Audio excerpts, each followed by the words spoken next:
So I really love giving talks with data. I can make good slides, I can read off of them, and you can go back and look at the articles.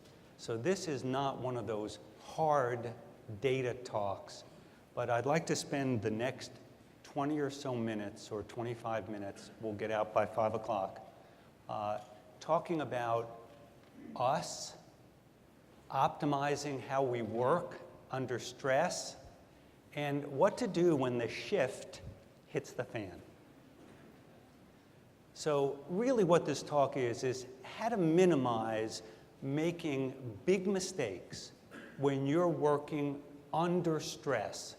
You know, if you have one patient an hour and you're working at night and it's easy, that's not what I'm talking about.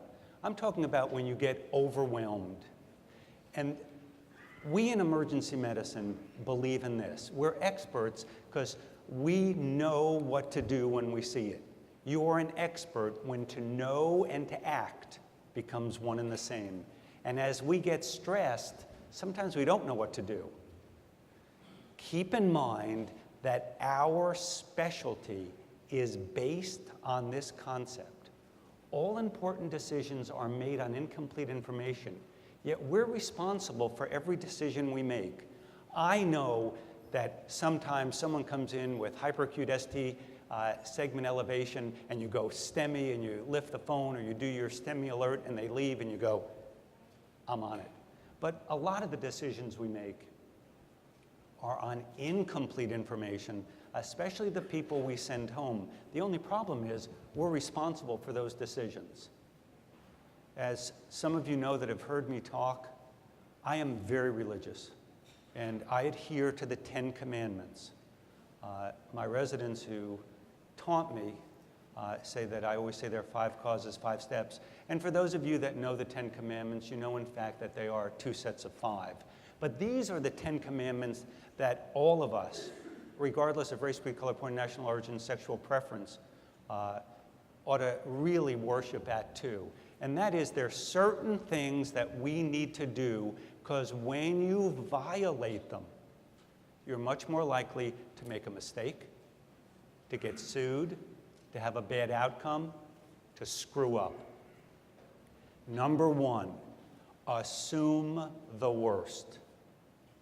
If you have a chest pain patient and you're really stressed, sending him or her out, it's going to be the largest missed infarct in the history of the world. Keep them a little bit longer. Assume the worst. Learn from your mistakes. We've done residencies, 1 or 2. We've worked shifts, 1, 2, or 100 or 2, or 1,000. You've made mistakes, and you've seen your partners make mistakes. Learn from those mistakes and don't repeat them. The speaker before me, by the way, I always want to say that child rape is always a good warm-up act for one of my talks. Just like unbelievable. But in that talk, you heard this. Trust no one, believe nobody. And that especially means yourself. When you look at some of the mistakes we as good doctors, I'm talking about you, not necessarily me, when you think about some of the mistakes that have been made by very good people, and you look back, you see that they were going along with one diagnosis, and one Q or another just didn't agree with the diagnosis, so you just push it out of the way. Always view discordant information, things that don't agree with your anchored diagnosis, as a chance to pull out. Don't trust yourself. And the last commandment I want to talk about is always err in a way the patient suffers the least. If you can't decide what the hell to do the thing that will allow the patient to suffer the least, not the most. So what I did is I have the privilege of working in a relatively large academic department. And I have a lot of faculty that work a lot of shifts. And it turns out the less shifts the chairman works, the more the other faculty get to work. And so it's fair that I ask them, you know, when the shift hits the fan, tell me about your best approaches Tell me about what you do. And so besides some of my wisdoms, a number of these are from very good faculty. I'll let you know when we switch to them so that they can get the credit. First thing, whether you work in a single coverage ED or in a large practice where there are 2, 4, or 6 other physicians and PAs and NPs, your job is to create a team spirit. That is what marks a leader. And if you work a shift, you better be the leader or one of the leaders. You create a team spirit. You want to be a loner, then don't have anybody else work there, because you are not going to be a good player. And one of the best ways to be a leader is to praise more and criticize less. And the reason I say that is you should never make an enemy where you could make a friend. And the reason that's so important is this: friends come and go, enemies only accumulate. You have friends from, grade school, from high school, college, medical school, residency. You've forgotten them. But those people that pissed you off, you can remember them specifically. Friends come and go, enemies only accumulate. And as you criticize people, you're able to accumulate enemies. And what you want, or at least what I want, because I'm doing the best I can with what little I have, is I want a bunch of eyes and ears out there. If the nurses working with you, if the techs working with you like you and see you as a leader, then if you are about to make a mistake, it's, hey, Corey, you did see that her pulse has been going up, not down. Or you saw that white count. No, but I do see it right now. You want them covering your ass. And the more the team spirit, the more you're seen as a leader, the more you're seen as a friend, the more you're seen as an advocate, the more likely they are to look out for you. You and your enemy are one. You coexist. You must use your enemy's energy against him or her to defeat them. This can either be Bruce Lee doing Jeet Kune Do, the art of the intercepting fist. By the way, I just saw today his family's going to be doing a biopic on him. But it also means that if you understand yourself, if you understand what might make you anxious, what might make you mad, what leads you astray, then you can fight against it. The better you know yourself, the better you'll do. This is also good for consultants. If you want to get into battle with them, the more you piss off a consultant, the less likely he or she is to ever help you. So learn to seduce them with whatever way you can without body contact. Not that there's anything wrong with it, but once you break up, it's never good. Control your emotion or it will control you. The angry man, this was written before there were women, the angry man will defeat himself in battle as well as in life. I'll tell you, there are sometimes I get so angry, but if you show it to other people, not good. You can have a very black and angry heart, but you have a white and calm face. So, there are 2 sides to every story, and I think one of the biggest mistakes we can make when you're working and you hear that somebody did something, before you jump on him or her for doing what you told them not to, get at least both sides of the story. And I can't tell you how many times there are 2 or 3 sides to something. One of my roles is to yell at our residents, and it's really a good job, and I get paid well for it. And you'll hear, Jane Smith did this, I couldn't believe it, she's a horrible doctor. And so, you realize that one of the residents you have really sucks. And then you meet with her and she describes what happens, and it's, of course I would have done that. Based on those circumstances, I agree 100%. There are 2 sides to every story. True story, one of my faculty was accused of sexual harassment. Really long-serving faculty member, a woman made a formal complaint in writing.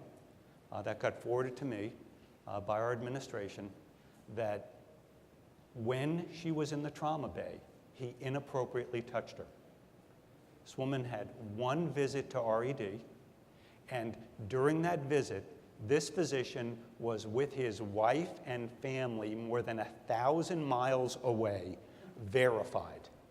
And I said, "You're sure this was him? This is his name?" Absolutely, it was him. Unless the wife and 2 kids were lying, and they were really cute kids, there's not a chance in hell. They were at like Disney World. He showed me his tickets. So just there are 2 sides to every story. I never understood what happened there, but it wasn't him. And I could never get her to change the name of who it was. Now this is really important. I can't tell you how many idiots make criticisms, but just because the person who criticizes you is an idiot, it doesn't make him right or wrong. If you get some feedback from someone you don't respect, who it turns out on IQ testing is absolutely an idiot, it doesn't mean that what they're saying is wrong. So take feedback whenever you get it. You don't have to validate it, but at least hear it. Listen actively. Maybe there's something there. This is, to me, really important. It's important about practice. It's important about our literature. It's important as therapies change. Softness triumphs over hardness, feebleness over strength. Those physicians that are malleable are always superior to those who are stubborn and know the right way and aren't going to change. This is the principle of being a great physician, of adapting and mastering things and adapting as those things change. Mastery is not memorizing the right drug for the right disease, because the right drug today will be the wrong drug tomorrow. It really angers me about antibiotics. I don't even try to order antibiotics anymore, because as soon as I do, as I'm ordering it, they will change. So I'm plugging one book. I wish I had something to do with this book other than having a slide on it. It's written by the late Stephen Covey. And I hate when speakers get up and say, "You really need to read this book." So let me say, you really ought to look at this book. I'm not telling you to buy it, but at least go to the table of contents and look at these 7 things. And I think these are really good for us. Be proactive. Begin with the end in mind, and that includes when you walk into the room and you decide sick or not sick, home or not home. Begin with that in mind as you begin your workup. Do the most important things first. If you practice win-lose medicine, win-lose consulting, win-lose relationships, you're going to be the loser. Try to create win-wins, even if the other person is wrong. And I don't want to joke about my marriage. I had to sign a prenup, but what I do want to say, for those of you that are, and this is sexist, for those of you that are men and married, if you want to stay married, just accept that you were wrong. It's the only time that you can't have win-win. We as ED doctors always interrupt. It's like, they've already been talking for 7 seconds, I can't take this crap anymore. Let me ask you the next question. Seek to understand, then to be understood. Listen actively. I'm not saying, there are some patients that say, "Doc, it began in 1947. Get the hell out of that room right away. But please, synergy, 1 + 1 ought to equal 3. And he calls it sharpen the saw, but this is finding something that you enjoy that's relaxing outside of your job. All right, the only one I'm going to talk about is first things first, and this applies to a busy shift. What is the most important things to do? Triage your decisions, and just because it's urgent doesn't mean it's important. What patients should be seen first? There's really a grid. Importance, yes and no. Urgency, yes and no. And you've got to focus here. Important and urgent. That means even though you need to do some procedure, it may not be urgent. All right. So second half of the talk. These are from good people who work hard. The only thing you have complete control over, and I've changed the words a little bit so that I could take some ownership. The only thing you have complete control over is yourself. When you start your shift, be well rested, well fed, and ready to go. Don't start your shift hungover or tired. And it's, you know, the reason we are physicians is to do a great job or as good as we can do. And going in not at your best puts you way behind the power curve. If you're by yourself, solo coverage in the community, and confronted with multiple patients being brought back simultaneously and don't know where to start, ask your charge nurse. He or she will guide you. If you're in academics and you have lots of people and there are multiple critical patients, divide and conquer. Send your upper level resident into one room while you go into another.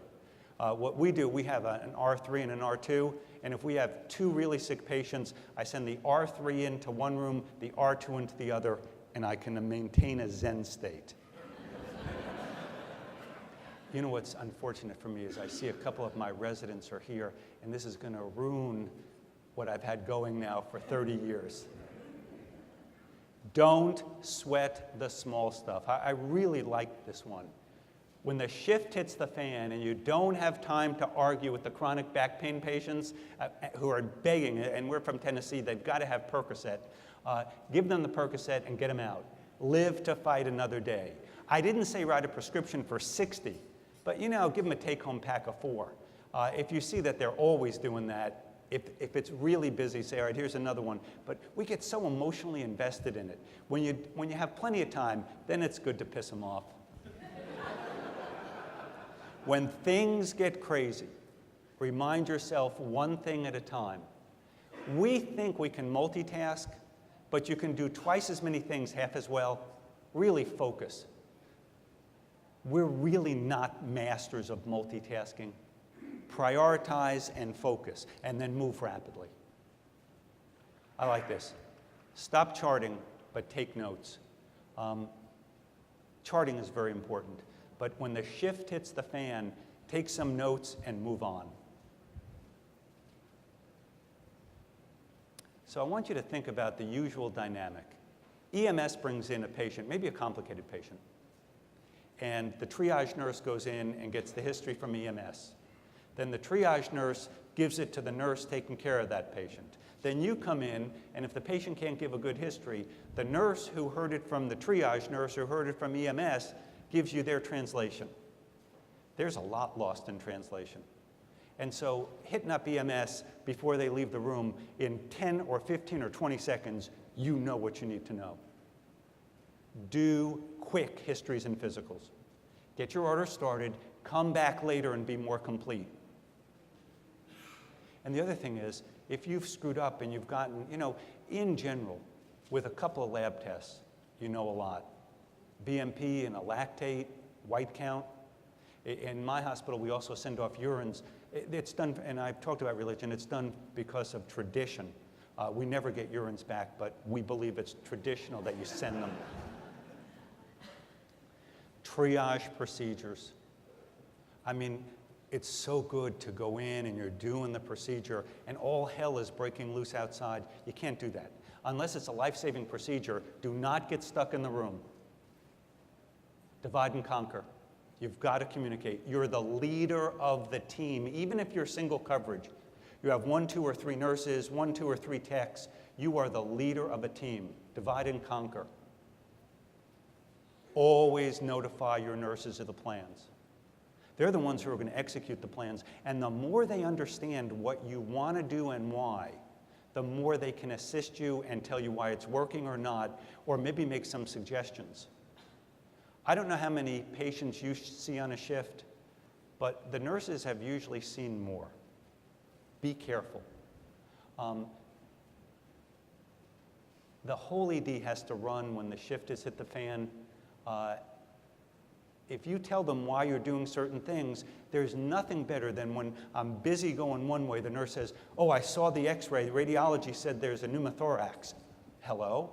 I mean, they're invested in it. The more they know about the patient, the more they own the patient with you, the more they can help you. And that's having each nurse be your eyes and ears. They'll come get you if they notice a problem. So, when you do malpractice stuff, I only do defense work.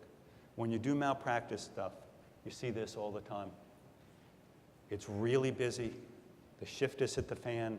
If I could just get a couple of patients out, be careful when the shift hits the fan about aggressively discharging patients.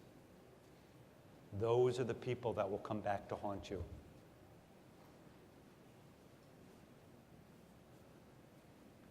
And what we miss when we discharge rapidly, labs, vital signs, the differential on the white count, etc. If there's one thing that you can do to decrease the likelihood of screwing up, before you discharge a patient, look at the vitals, look at the nursing notes with the other vitals, look at the nursing notes. They are required for a reason. And lawyers love when the nursing note says pain's increasing and your note says patient better. When the fever's going up and you say patient seems improved. When the shift hits the fan, get some more people in. If you're overwhelmed, there's somebody there to help you or somebody who could come in to help you, whether it's opening up another scanner, whether it's calling the administrator on call because things aren't getting done, or calling your backup. Call somebody.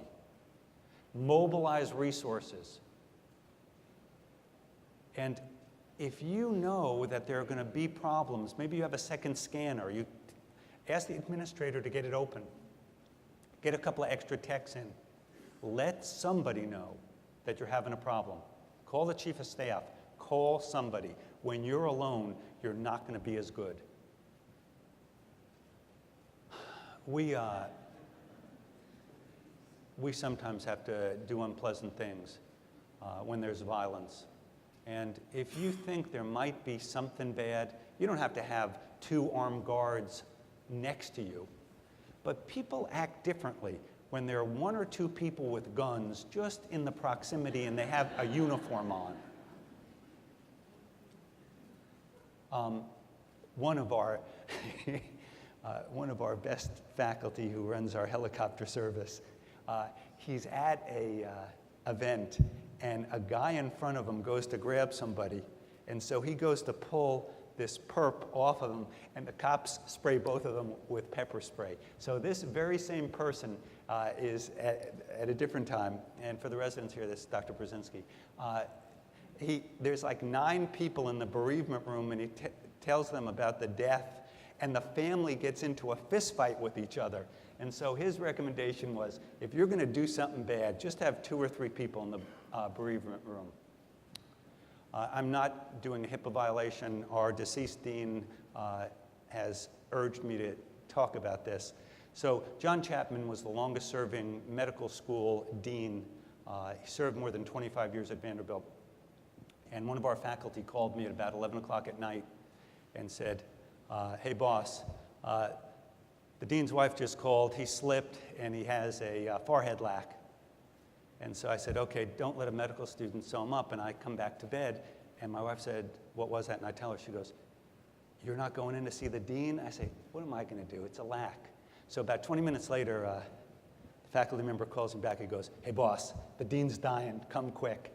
And so he ultimately required 9 units of blood and had an arterial bleed off of his scalp that had to go to the OR. But the key to this story, besides that I almost really screwed up, but luckily I was there before he died, and he did good, he did good. The whitest white person I've ever seen in my life. It was like he and the sheet were the same color. When you have no blood, apparently you get really pale. Anyway, what I did that night had nothing to do with medical care. I didn't help with the level 1.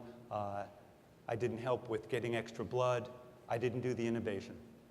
What I did is I handled all the other VIPs who started coming in. When you have a VIP, practice VIP medicine, which is making sure that the VIP gets good care, but get everybody else who doesn't know what the hell they're doing. The best person to do the lumbar puncture is who? It's not the chairman of the department, it's the 2nd or 3rd year resident who does them all the time. Get the right people doing the job. ABC, NGT, 5 causes, 5 steps, 5 reasons for everything. Airway, breathing, cardiovascular stability, neurologic disability, and expose. A, B, C, D, E. If you don't know what's going on with a really sick patient, go back to the basics. And if you are a leader, talking firmly, even if you're really scared and have no idea what the hell is going on, talking in a firm voice. All right, I'd like it quiet in here. We're going to go ahead and reassess the airway, breathing, and this patient's cardiovascular stability. Just calm people down. And if you really don't know what's going on, it's a team sport. We're going to go ahead and innovate. We're going to get 2 large bore IVs in, and we're just going to start giving some volume and then go to blood. Does anybody else have any other ideas? When a patient is circling the bowl, I'll do a few of these. Take 2 steps back. The closer you are, the worser you will do. Take a few steps back. Assess the scene. The closer you are, the less you will see. You want to see the forest. You don't want to just see 1 or 2 trees. To care for an extremely sick patient, or many at once, the history doesn't matter that much. The physical exam is of limited values. Focus on the primary survey before you do anything else. And I'll tell you, as the waiting room gets busier and busier, you can't focus on the waiting room. You've got to focus on the sick people you have and then deal with the waiting room. Don't get distracted. When you lose control of yourself, your staff loses control of the shift. Be the captain of the ship. Do not underestimate how your calmness in the face of adversity can calm the room. There's an interesting study with asthmatics. And what they did is they took a bunch of asthmatics and they gave them a bronchodilator. But the doctor said, oh my God, I've just given you X341. It's a bronchoconstrictor. I'm so sorry. And their FEVs went down and they wheezed more. They did this in a blinded manner, and then to another group, they gave them a bronchoconstrictor and they said, okay, we're going to see how you do now. This is before we had to do a lot of consent stuff. I don't like the consent stuff. But anyway, they gave them a bronchoconstrictor and they said, we've just given you a new experimental therapy. This has bronchodilated 97% of patients who got it. And more than half of the asthmatics with proven bronchospastic asthma bronchodilated. Keep in mind, and I assume not all your staff or patients are asthmatics, but keep in mind how we talk, how we act will affect how people respond. Calm. Show the love. When the shift is hitting the fan, please go out of your way to compliment more, encourage more. Let people know how good they're doing in the face of adversity. Lead by example. Don't delegate anything you can do yourself, especially comfort measures. I can't tell you how good it is if you bring somebody a cup of coffee or a blanket rather than saying to the nurse, hey, go get him a cup of water, will you? You're telling your peeps and the patient and family, hey, I'm here to help.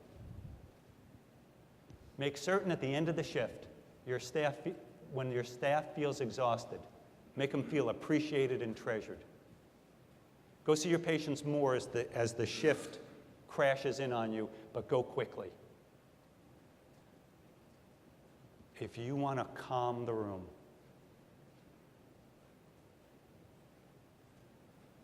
sit down at the bedside to talk for a moment. Even if it's for 20 seconds, sitting down calms people. It says to the patient and family you're interested.